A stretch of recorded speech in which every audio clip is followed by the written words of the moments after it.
Assalamualaikum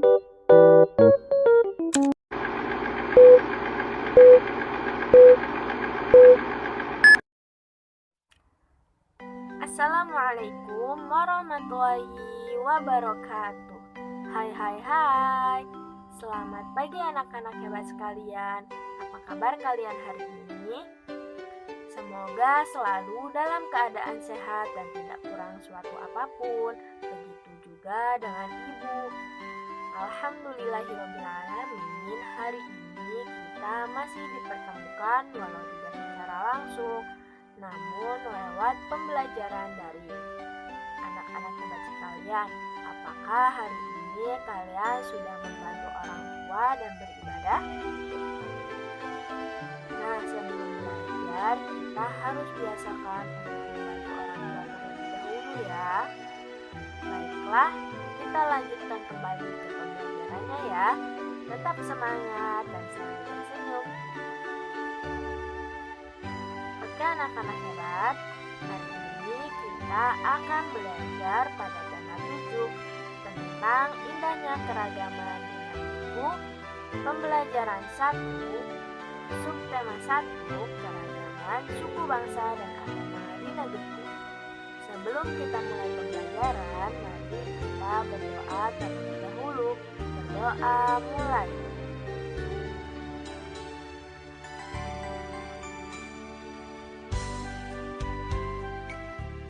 Berdoa selesai. Apakah kalian sudah siap untuk belajar hari ini? Harus siap ya, oke? Nah, Bhinneka Tunggal Ika. Pernahkah kalian mendengar kalimat itu?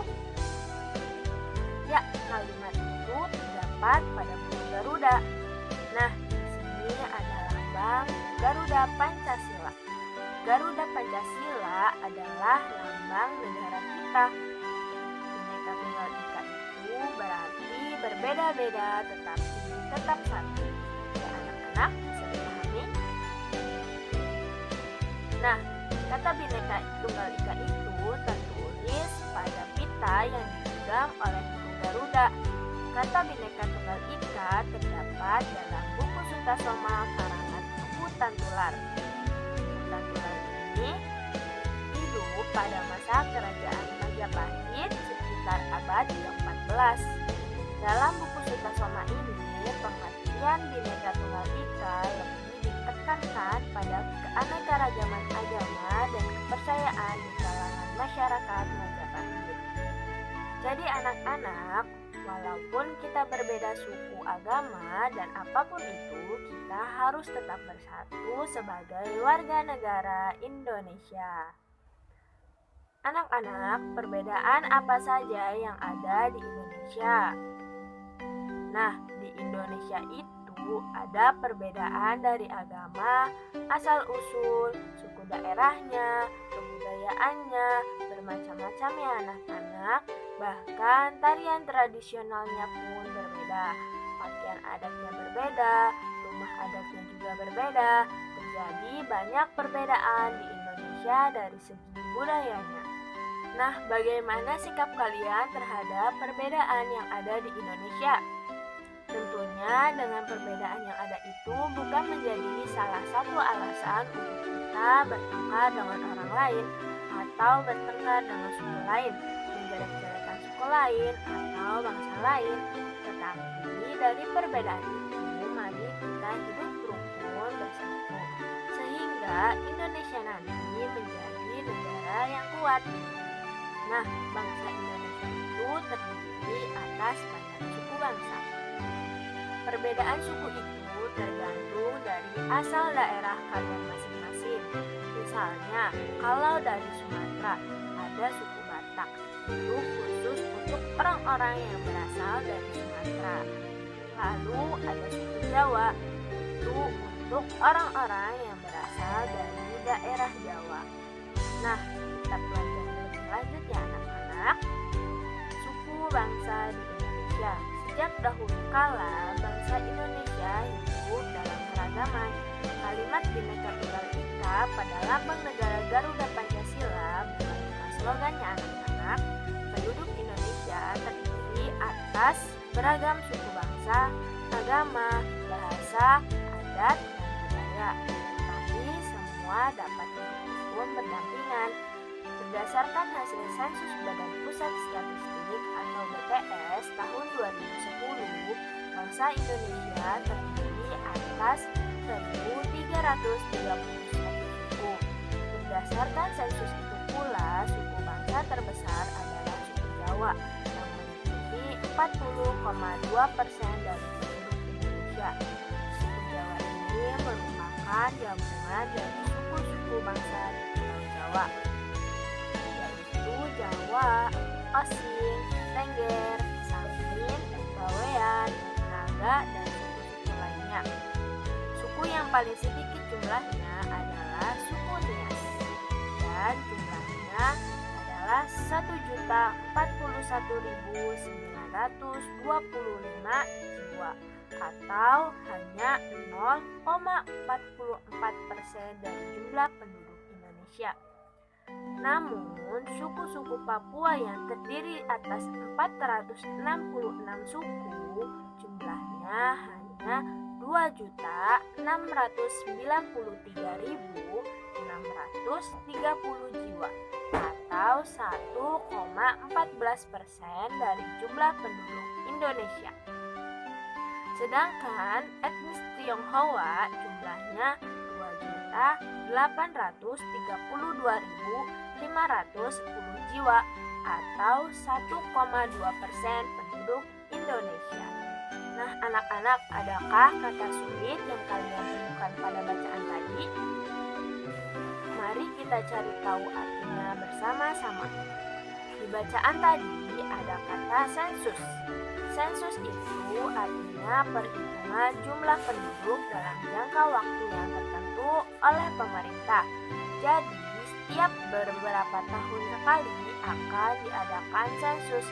Sensus itu menghitung jumlah penduduk ya anak-anak. Lalu ada kata statistik. Nah, statistik itu adalah data yang berupa angka yang dapat memberikan informasi mengenai suatu masalah atau gejala. Nah, kalian bisa cari tahu arti dari kata sulit lainnya itu di Kamus Besar Bahasa Indonesia.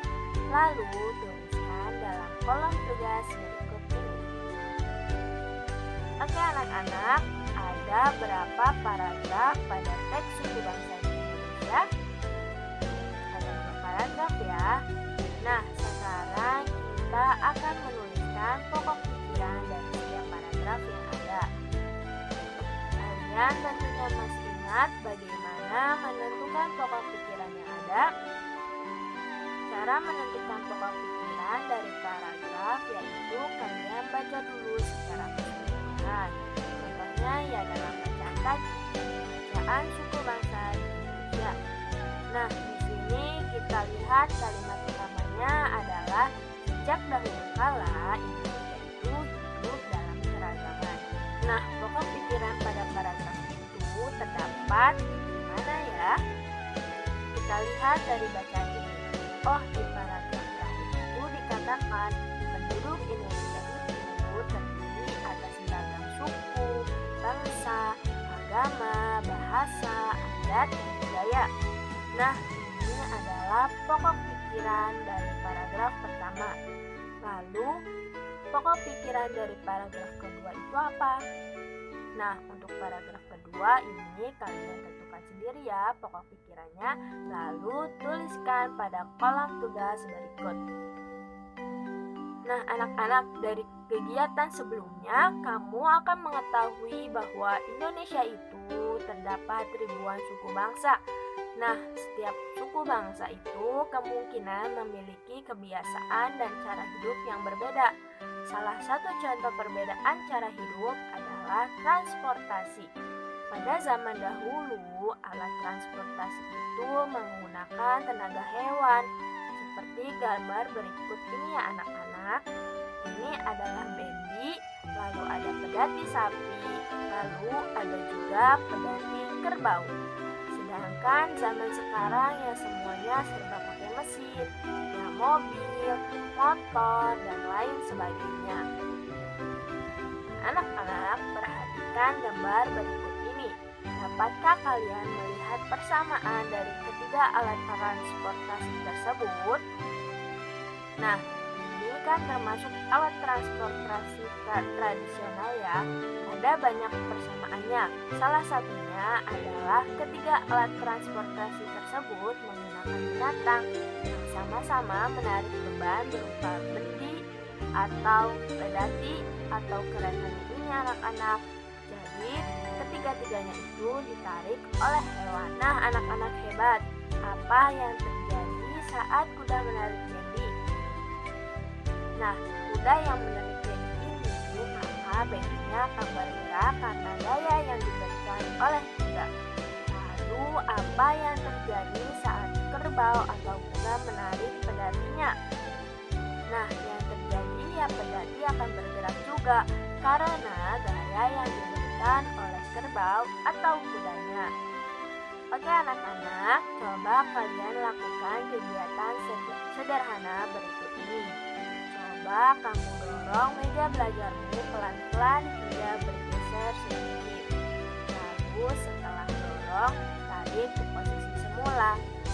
Itu kegiatan yang pertama ya. Yang kedua yaitu angkat tas sekolahmu. Lalu letakkan lagi di posisi semula. Oke, yang ketiga yaitu ambil selembar kertas tak terpakai, lalu lipat atau remaslah kertas tersebut. Nah, dari kegiatan tersebut isilah tabel berikut ini. Yang pertama kegiatannya adalah mendorong meja. Hasilnya meja bergeser. Ketika menarik meja, mejanya juga bergeser, betul? Nah, kegiatan yang kedua adalah mengangkat tas. Tasnya akan bergerak naik. Ketika menurunkan tas, di atasnya akan turun. Betul tidak? Ya, oke, lalu lanjut yang ketiga adalah meremas kertas. Apa hasilnya? Tadi yang awalnya kertas mulus, ketika diremas ya kertasnya akan berubah bentuk menjadi kucel ya anak-anak. Nah, itu adalah hasil dari percobaan tadi. Lalu apa kesimpulannya ya anak-anak? Nah, aktivitas yang telah kamu lakukan terhadap meja, tas sekolah, dan kertas itu disebut gaya. Jadi gaya itu apa ya? Nah, gaya adalah dorongan atau tarikan yang dapat menyebabkan benda bergerak atau berubah bentuk. Itu adalah pengertian dari gaya. Sekarang perhatikan gambar-gambar berikut. Lalu kita menjawab pertanyaan pada setiap gambarnya. Yang pertama ada gambar mendorong mobil nih. Apa yang menyebabkan mobil pada gambar di samping dapat bergerak? Nah, yang menyebabkan adalah karena didorong menggunakan kekuatan otot kita. Jadi mobilnya bergerak. Sekarang amati gambar yang kedua. Ada gambar lampu menyala. Apa yang menyebabkan lampu dapat menyala anak-anak? Nah, lampu dapat menyala ini karena adanya aliran listrik. Kalau tidak ada aliran listrik, otomatis lampu ini akan mati. Itu gambar yang kedua. Selanjutnya gambar yang ketiga. Ini adalah magnet. Magnet di situ pakunya nempel. Apa yang menyebabkan jarum atau paku menempel pada batang magnet? Ya, karena adanya tarikan gaya magnet. Lalu yang keempat, di sini ada buah jatuh. Mengapa buah jatuh itu selalu ke bawah? Apa yang menyebabkan buah itu jatuh dari pohon? Yang menyebabkan buah jatuh dari pohon itu karena adanya gaya tarikan dari bumi atau disebut dengan gravitasi anak-anak. Lalu gambar yang terakhir, apa yang menyebabkan kursi mudah dipindahkan? Ya karena kursi itu menggunakan roda-roda. Itu dapat menghilangkan gaya gesek kaki kursi dengan lantai. Nah, dari ini kita bisa menyimpulkan gaya itu mempunyai banyak jenis dengan sumber yang melakukan gaya. Pertama, ada gaya otot, tadi yang mendorong mobil, ada gaya listrik, contohnya lampu menyala, ada gaya magnet, itu gaya yang menarik logam, gaya gravitasi, itu gaya yang membuat benda itu kalau jatuh selalu ke bawah, dan ada gaya gesek yang membuat kursi ini mudah dipindahkan karena ada roda yang bergesekan dengan lantai. Bisa dimengerti? Itu macam-macam gaya yang akan kita pelajari di tema ini.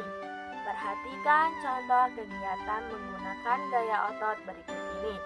Nah, anak-anak, ini adalah contoh menggunakan gaya otot. Ada yang melakukan tarik tambang, itu kan pakai otot tangan kita. Lalu membuat kerajinan gerabah dari tanah liat, itu bisa terbentuk gerabahnya ya karena ada gaya otot kita. Lalu ibu bisa menggendong anaknya. Ibu menggendong dengan kekuatan ototnya. Sapi bisa menarik bendi atau kerbau bisa menarik pedati. Itu ada gaya otot dari hewan atau kerbau atau sapi yang menariknya. Lalu gaya otot itu apa ya? Yuk kita pelajari tentang gaya otot. Nah, gaya otot adalah gaya yang dihasilkan oleh otot makhluk hidup, baik manusia atau hewan. Jadi, manusia dan hewan kalau melakukan dorongan dan tarikan berarti dia sudah melakukan gaya otot anak-anak. Nah, pengaruh gaya otot itu apa terhadap benda? Yuk kita pelajari bersama. Yang pertama, kalau kita memberi gaya otot terhadap suatu benda, benda itu akan berpindah tempat. Contohnya di sini tarik tambang. Ketika kalian menarik, otomatis teman kalian akan ikut tertarik. Dia akan berpindah tempat. Nah, yang kedua, dengan adanya gaya otot benda itu akan berubah bentuk. Contohnya dalam membuat gerabah dari tanah liat. Awalnya kan tanah liat itu tidak berbentuk, tetapi karena ada otot tangan kita yang membentuknya, diberi dorongan, diberi tarikan, sehingga bisa berubah menjadi seperti guci dan tas bunga. Yang ketiga, pengaruh gaya otot terhadap benda adalah benda yang diam akan bergerak. Contohnya kalau kalian punya mobil-mobilan, kalian taruh di atas meja, lalu kalian diamkan saja di atas meja. Bukan mobil-mobilan pakai remote ya, tetapi mobil-mobilan yang biasa.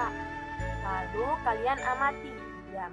Tapi kalau kalian dorong atau kalian tarik pakai tali, otomatis mobil-mobilannya tadi diam, dia akan bergerak. Lalu pengaruh gaya otot terhadap benda yang keempat adalah benda mempunyai arah. Nah, mobil-mobilan yang tadinya diam dan tidak punya arah itu, kalau kalian tarik, maka mobil-mobilan itu mempunyai arah, yaitu arahnya ke depan. Nah, seperti itu anak-anak, bisa dipahami? Demikian tadi pembahasan kita di tema 7, subtema 1, pembelajaran yang pertama. Semoga video pembelajaran ini bermanfaat untuk kita semua, dan sampai jumpa lagi di video pembelajaran selanjutnya ya. Selalu jaga kesehatan, jangan lupa untuk beribadah dan berdoa, serta selalu patuh dan taat terhadap kedua orang tua. Oke, wabillahi taufik wal hidayah. Wassalamualaikum warahmatullahi wabarakatuh.